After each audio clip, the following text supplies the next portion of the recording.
Assalamualaikum warahmatullahi wabarakatuh. Bagaimana kabarnya anak-anakku yang solih dan solihah?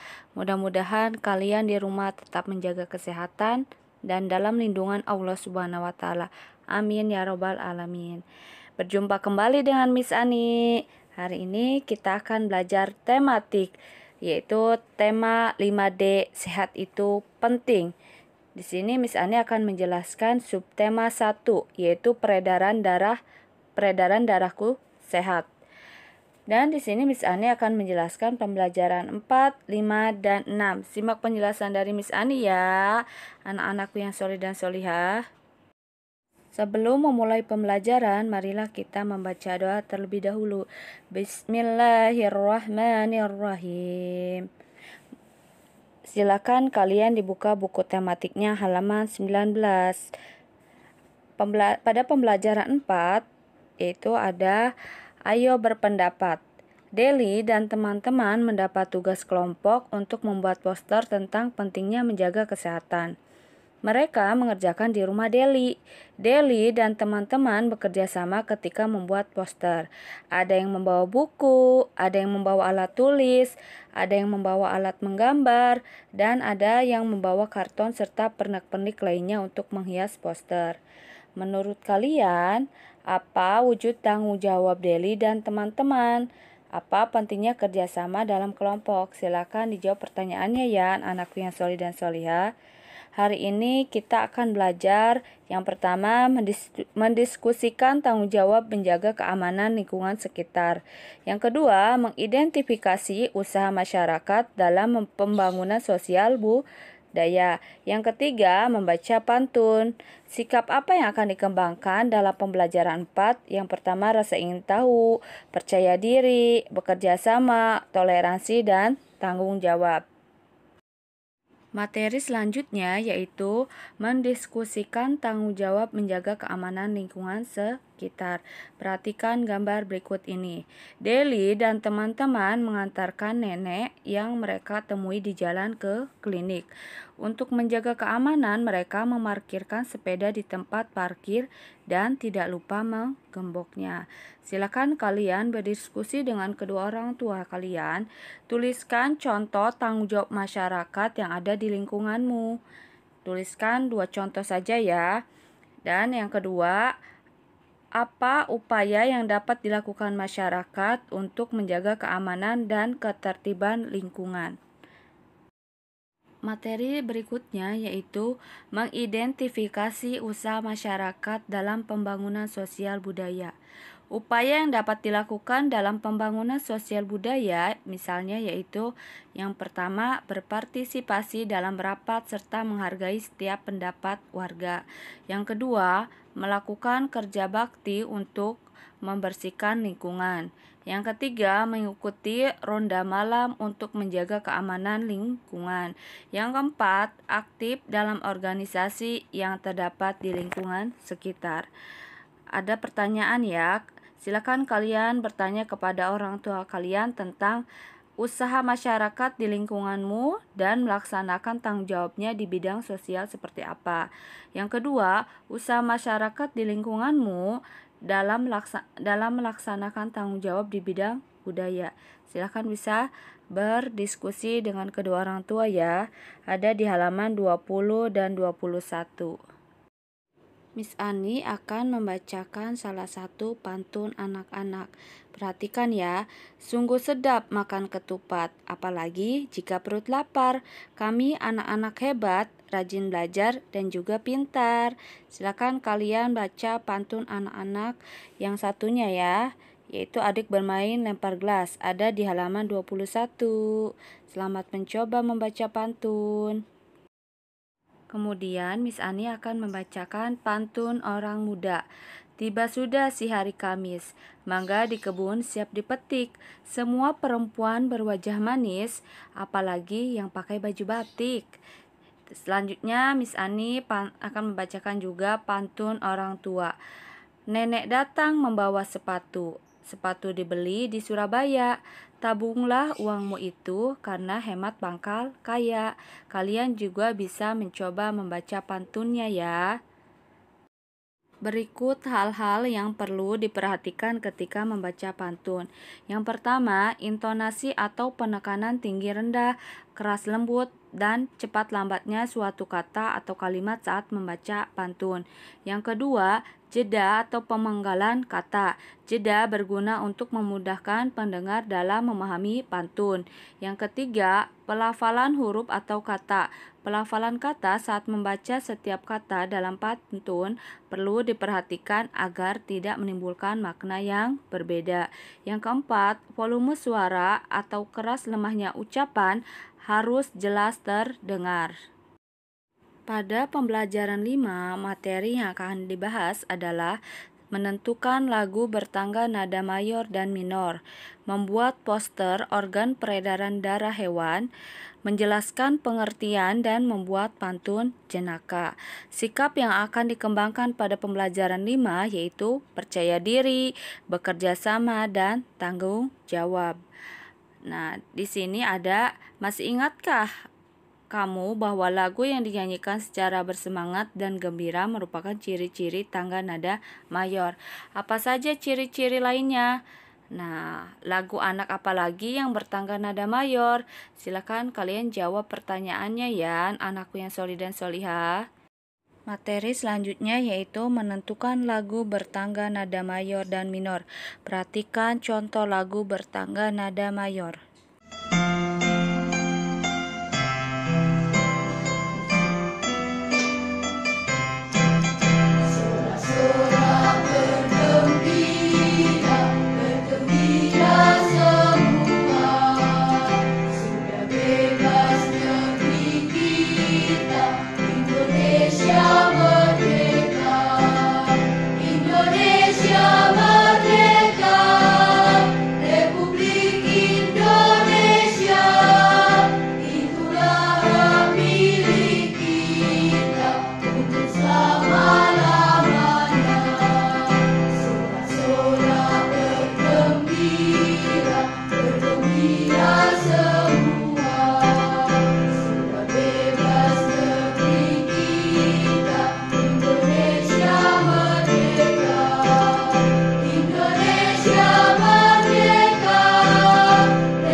Notasi lagu selanjutnya yaitu bertangga nada minor.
Selanjutnya, Miss Ani akan menjelaskan peredaran darah hewan tertutup.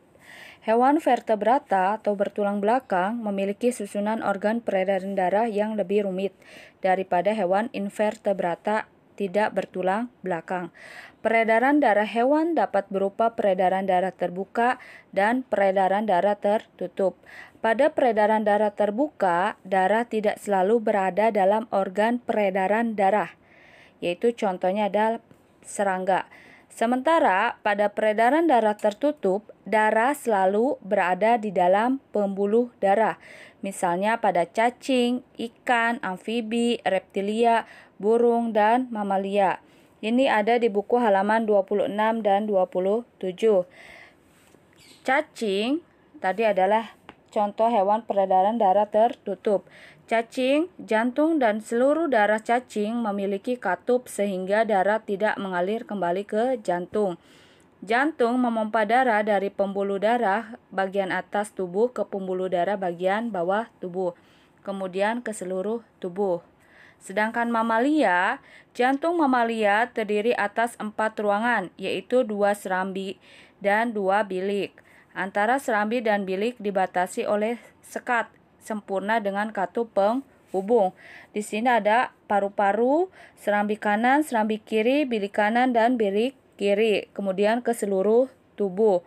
Nah, yang berwarna merah yaitu serambi kiri dan bilik kiri itu darah kaya oksigen. Sedangkan yang berwarna biru atau serambi kanan, bilik kanan itu darah kaya karbon dioksida. Sampai sini paham anak-anakku yang solih dan solihah? Kemudian Miss Ani akan menjelaskan pengertian dan membuat pantun jenaka. Bermain pantun dapat menghibur dari rasa lelah. Tahukah kamu selain menghibur, pantun juga dapat menghilangkan rasa jenuh. Pantun jenaka adalah pantun yang bertujuan untuk menghibur orang yang mendengar. Dengan pantun jenaka diharapkan suasana akan menjadi semakin riang. Perhatikan contoh pantun jenaka. Burung pipit turun ke rawa, kakinya panas kena belerang, nenek sedih jadi tertawa, melihat kelinci pandai berenang. Masih ada contoh pantun jenaka lainnya. Miss Ani akan membacakan salah satu contoh pantun jenaka berikut ini. Memasang paku memakai palu, palu dipasang di banyak bilik. Berat hati menahan malu, melihat baju dipakai terbalik. Hehehe. Silakan kalian mencoba membaca pantun jenaka lainnya ya, anakku yang solih dan solihah. Pada pembelajaran 6, materi yang akan dibahas oleh Miss Ani yaitu 1. Menjelaskan tanggung jawab sebagai warga sekolah. Yang kedua, mengidentifikasi jenis-jenis pantun berdasarkan isi. Yang ketiga, menuliskan tangga nada mayor dan minor. Sikap apa yang akan dikembangkan, yaitu percaya diri, kreatif, dan tanggung jawab. Silakan dibuka buku paketnya halaman 31. Amati gambar berikut ini. Sikap yang ditunjukkan oleh Nina dan teman-teman merupakan tanggung jawab sebagai warga sekolah. Mengapa sikap tersebut diperlukan? Apa akibat jika kita tidak melaksanakan tanggung jawab sebagai warga sekolah? Silakan jawab pertanyaannya ya, anak-anakku yang solih dan solihah. Selanjutnya, Miss Ani akan menjelaskan tanggung jawab sebagai warga sekolah. Amati gambar berikut. Nina, Deli, dan Tony datang lebih awal dan membagi tugas piket. Mereka menjalankan tugasnya dengan penuh tanggung jawab. Kelas pun menjadi bersih dan rapi sebelum pelajaran dimulai. Kalian buka buku paketnya halaman 32. Silakan kalian isi tabel yang ada di halaman 32. Contohnya yaitu, contoh tanggung jawabnya yaitu yang pertama, mengerjakan tugas sekolah. Usaha untuk melaksanakan tanggung jawab sebagai warga sekolah yaitu yang pertama, mencatat tugas sekolah dengan baik, mengerjakan tugas dengan baik, mengumpulkan tugas tepat waktu. Ya, silakan kalian isi 3 tabel yang kosongnya di halaman 32 ya, anak-anak yang solih dan solihah. Selanjutnya, Miss Ani akan menjelaskan cara mengidentifikasi jenis-jenis pantun berdasarkan isinya. Yang pertama adalah pantun nasihat. Nah, pantun nasihat adalah pantun yang mengandung pesan agar orang selalu berbuat baik. Perhatikan contoh pantun nasihat. Mawar merekah sungguh mempesona, indah dilihat di ruang tamu. Hasil kerja takkan sempurna jika tidak menggunakan ilmu. Oke, contoh yang kedua yaitu pantun jenaka. Pantun jenaka adalah pantun yang berisi lelucon dan mengandung tawa. Perhatikan contoh pantun jenaka. Pergi wisata ke kota Palu, oleh-olehnya berupa barang antik. Muka merah menahan malu, melihat baju dipakai terbalik. Berikutnya, pantun teka-teki adalah pantun yang berisi teka-teki atau pertanyaan. Perhatikan contoh pantun teka-teki. Lebat daun si pohon lontar, tumbuh tinggi di kebun jagung. Kalau kamu merasa pintar, hewan apa tanduk di hidung? Oke. Yang keempat yaitu pantun kepahlawanan. Pantun kepahlawanan adalah pantun yang isinya berhubungan dengan semangat kepahlawanan. Perhatikan contohnya. Ke tengah laut melempar sauh, menambat perahu, mencari ikan, hidup pantang mencari musuh, lebih baik menambah kawan. Oke, selanjutnya yaitu pantun kias. Pantun kias adalah pantun yang berisi kata-kata kias atau perumpamaan yang mengandung makna. Perhatikan contoh pantun kias. Malam hari banyak lampu temaram, terlihat indah menghias jalanan. Banyak sudah makan asam garam, bisa dijadikan bekal di hari kemudian. Oke, sampai sini paham anak-anakku yang solid dan solihah? Perhatikan interval dalam tangga nada mayor berikut. Kuncinya salah satu cirinya itu C, D, E, F, G, A, B, C, yaitu intervalnya 1, 1,5, 1, 1, 1,5. Kamu dapat membuat tangga nada yang baru. Misalnya dimulai dari nada G. G ke A yaitu 1 intervalnya dan G, A, B, C, D, E, F, G. 1, 1,5, 1, 1,5, 1.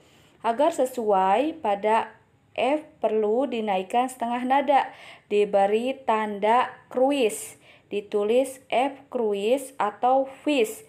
Dengan demikian, tangga nada G mayor adalah sebagai berikut. G, A, B, C, D, E, vis, G, yaitu 1, 1,5, 1, 1, 1,5. Jadi F-nya itu menjadi vis. Oke, sampai sini paham anak-anakku yang solid dan solihah? Perhatikan interval dalam tangga nada mayor berikut. Ada di halaman 35. A, B, C, D, E, F, G, A ke B 1, 1,5, 1, 1,5, 1, 1. Jika kita memulai tangga nada mayor dari nada ke-6, maka akan diperoleh nada ke-6 minor. Dengan demikian, tangga nada C mayor memiliki not-not yang sama dengan tangga nada A minor. Persamaan antara tangga nada C mayor dengan A minor di atas disebut relatif. Jadi, relatif dari C mayor adalah A minor dan relatif dari A minor adalah C mayor. Relatif minor dari suatu tangga nada mayor dapat ditentukan dengan menurunkan nada dasar mayor sebanyak 1,5. Misalnya nada C turun sebanyak 1,5 menjadi A. Sekian pembelajaran materi dari Miss Ani. Mudah-mudahan materi pembelajaran hari ini dapat kalian pahami dan mengerti ya anak-anakku yang solid dan solihah. Mari kita tutup pembelajaran hari ini dengan membaca hamdalah. Alhamdulillahirabbil alamin. Wassalamualaikum warahmatullahi wabarakatuh. Tetap semangat anak-anakku yang solid dan solihah belajar di rumahnya.